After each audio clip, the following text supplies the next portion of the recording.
আসসালামু আলাইকুম।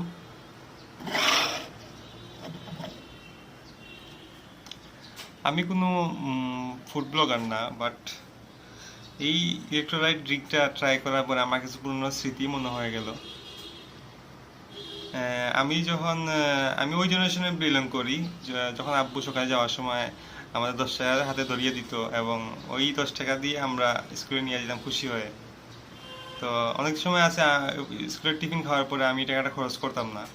তো বিকালে যখন আসতাম বাসায়, মানে তখন বিকালে আমরা প্রতিদিনই প্রায় মাঠে ক্রিকেট বা ফুটবল খেলা হইতো।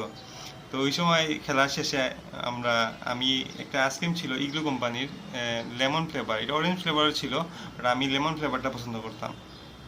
তো ওই ফ্লেভারটা আমি প্রতিদিনই প্রায় খাইতাম। তো আমি যখন এই ইলেকট্রোলাইট ড্রিঙ্কটা ট্রাই করছি, তখন প্রথমবার আমি যেদিনটা লঞ্চ হয়েছে, কে জানি এটা হঠাৎ আমি ফুড পান্ডাতে অর্ডার দিই, তো এটা সাথে সাথে নিয়ে আসে। তো এরপরে তো ট্রাই করার পরে দেখি যে এটা পুরোপুরি ওই আগের ফ্লেভারটা পাইছি আমি। তো এটা পুলারও পরে এটা বের করছিল, বাট আমি এইটা এই লেমন ফ্লেভারটাই আগে খাইতাম বেশি। আমি কেন জানি আমার চকবার টকবার ভালো লাগতো না ওই সময়। তো আমি অনেক আরো কয়েকটা ইলেকট্রোলাইট ড্রিঙ্ক ট্রাই করছি, বাট এটা আমার কেন জানি মানে সবথেকে ভালো মনে হয়েছে।